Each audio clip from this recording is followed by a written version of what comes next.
പായൽ കപാടിയ സംവിധാനം ചെയ്ത all we imagine as light എന്ന സിനിമ ന്യൂയോർക്ക് ടൈംസിന്റെ ഇക്കൊല്ലത്തെ ഏറ്റവും നല്ല 10 സിനിമകളുടെ പട്ടികയിൽ 1ാം സ്ഥാനം നേടി. പ്രവേശിക്കാണല്ലോ, കാണുന്നില്ല. Made in Germany. ചേച്ചിയുടെ ഹസ്ബൻഡ് എവിടെയല്ലേ? കാൻ ഫിലിം ഫെസ്റ്റിവലിൽ ഗ്രാൻഡ് പ്രീ അവാർഡ് നേടിയ ശേഷം ന്യൂയോർക്ക് ഫിലിം ക്രിട്ടിക് സർക്കിളിൽ മികച്ച അന്താരാഷ്ട്ര ഫീച്ചർ അവാർഡ് നേടിയ കപാടിയുടെ സിനിമ ടൈം വാരികയുടെ ഇക്കൊല്ലത്തെ നല്ല സിനിമകളുടെ പട്ടികയിൽ 2ാം സ്ഥാനവും നേടിയിരുന്നു. മലയാളികളായ കനി കുസൃതിയും ദിവ്യപ്രഭയും പ്രധാന റോളുകളിൽ അഭിനയിച്ച സിനിമ ലോകത്തിന്റെ അംഗീകാരം നേടിയെന്നത് മലയാളികളെ സംബന്ധിച്ചിടത്തോളം അഭിമാനകരമാണ്.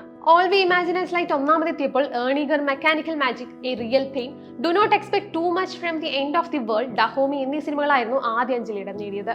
6ാമതായി പിക്ചർ ഓഫ് ഗോസ്റ്റ്, ഫ്യൂരിയോസായ മാഡ് മാക്സ് സാഗ 7ാമതായും 8, 9 സ്ഥാനങ്ങളിൽ മെഗാലോപോളിസ്, ഗ്രീൻ ബോർഡറും ഹിയർ 10ാമതായുമാണ് പട്ടികയിൽ ഇടം നേടിയിരിക്കുന്നത്. ഇന്ത്യൻ ചലച്ചിത്ര ലോകത്തിന് അഭിമാനമേറ്റിയാണ് പായൽ കപാടിയുടെ all we imagine as light മുന്നേറിക്കൊണ്ടിരിക്കുന്നത്.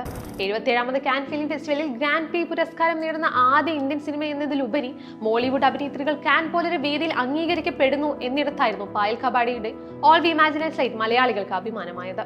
പ്രത്യേക ആദരവുകളോ അടയാളപ്പെടുത്തലുകളോ ഇല്ലാതെയാണ് all we imagine as light മുന്നേറിക്കൊണ്ടിരിക്കുന്നത്.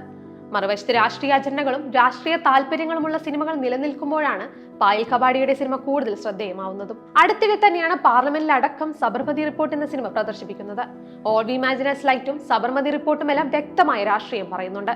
സംഘർഷങ്ങളുടെയും അതിജീവനത്തിന്റെയും കഥയാണ് all we imagine as light പറയുന്നതെങ്കിൽ സബർമതി റിപ്പോർട്ട് പറയുന്ന രാഷ്ട്രീയം ഒരു പ്രത്യേക പൊളിറ്റിക്കൽ അജണ്ടയുടെ ഭാഗമാണ്.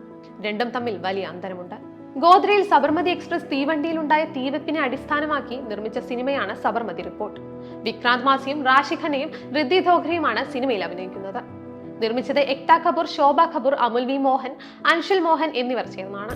പലതവണ സിനിമയുടെ പ്രദർശനം നീട്ടിവെച്ചു. അധികവും സെൻസർ പ്രശ്നങ്ങളായിരുന്നു. ഒടുവിൽ നവംബർ 15-നാണ് സിനിമ റിലീസായത്. നരേന്ദ്രമോദി മുഖ്യമന്ത്രിയായിരിക്കെ നടന്ന ഗുജറാത്ത് കലാപത്തെക്കുറിച്ചുള്ള സംഘപരിവാർ പ്രചരണ സിനിമയായാണ് ദി സബർമതി റിപ്പോർട്ട് എന്ന് പരക്കെ വിമർശിക്കപ്പെടുന്നു. പ്രധാനമന്ത്രി നരേന്ദ്രമോദിയും കേന്ദ്രമന്ത്രിമാരും BJP MPമാരും സ്പെഷ്യൽ സ്ക്രീനിംഗ് നടത്തി സിനിമ കണ്ടത് കഴിഞ്ഞ ദിവസങ്ങളിൽ വലിയ വാർത്തയായിരുന്നു. സിനിമയിലെ അഭിനേതാക്കളും അണിയറ പ്രവർത്തകരും പ്രദർശനത്തിനെത്തിയിരുന്നു.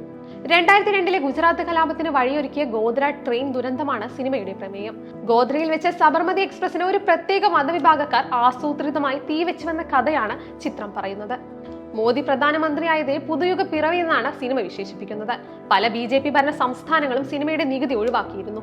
ബോക്സ് ഓഫീസിലെ വിജയത്തിനും ഭരണാധികാരികളുടെ പ്രീതി പിടിച്ചുപറ്റുന്നതിനും അപ്പുറം നിലപാടുകളുള്ള പ്രേക്ഷകർ ഇന്ത്യൻ സിനിമയ്ക്ക് അല്ലെങ്കിൽ ലോക സിനിമയ്ക്കുണ്ട്. സിനിമയെ ഒരു സൗന്ദര്യ അനുഭവമാക്കി മാറ്റുന്നത് ഈ പ്രേക്ഷകരാണ്. സ്നേഹത്തിന്റെയും സൗഹൃദത്തിന്റെയും പ്രതീക്ഷയുടെയും എല്ലാമൊക്കെ പ്രമേയങ്ങളാണ് അത്തരം പ്രേക്ഷകരെ സ്വാധീനിക്കുക. കക്ഷി രാഷ്ട്രീയത്തിന്റെ പ്രചരണ കോലാഹലങ്ങളാവില്ല.